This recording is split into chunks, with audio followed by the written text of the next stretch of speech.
I think that in this day and age, people, because love is something that most people long for, is something that most people want.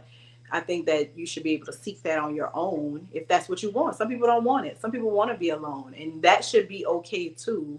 I wish we could get to a place where, as long as you're not hurting your neighbor, as long as you aren't causing unnecessary undue stress on other people, live your existence. You want to love, love. You want to be transactional, girl, go do your thing. But don't worry about me as I'm going and charting my own personal path of love. I think that what happens is we get into these silo conversations and it spills out in sound bites, and then everybody gets butt hurt over, whatever they feel their dog is in the fight. And I wish you just say, I don't have a damn dog in this fight. I don't care, as long as you aren't hurting somebody. Do your thing, chicken wing, because life is too short. We spend so much time on these types of conversations, and should this be, and worried about, this person and what kind of ring you got. And it don't matter, y'all. It does not matter. Genuine connection, authentic, meaningful moments. I am building a life every day of small, tiny moments that I sit back and look back on, and it makes me very happy. But that's for me, right? Some people may need to be swinging off the Eiffel Tower or go and take pictures under Big Ben, even though they didn't realize it was a clock. They thought it was something else. If that's what you need, baby, rock on, because we only get a few years on this little wet spinning rock. Make the most out of it. I am in 1000 infinity agreement with you on that, Marlo. I'm at the point in my life right now. If you're not hurting anybody, babies, animals, old people, or anybody else that don't want to be hurt, then it's none of my business.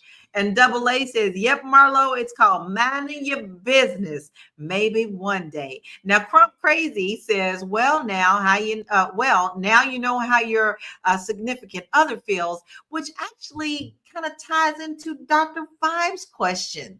And I'm going to throw this to you, Joe, because things can be a little deeper than what the surface says. So, what might be a long term emotional consequence for someone who leaves their partner for money?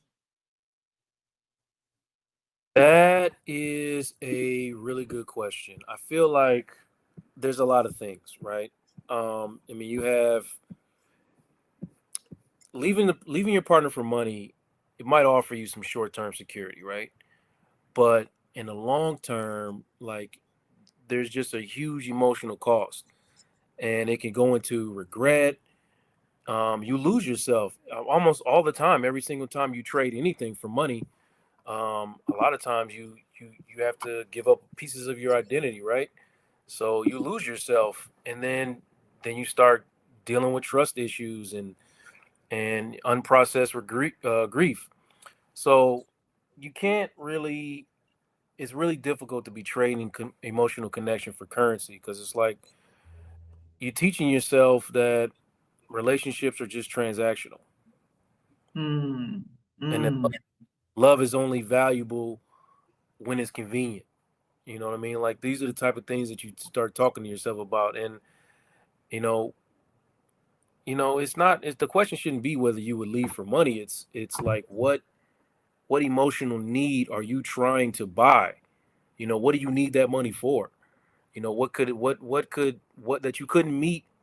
What emotional need are you trying to feel that you couldn't feel inside of your relationship? Is basically what I'm. Mm. You know what I mean?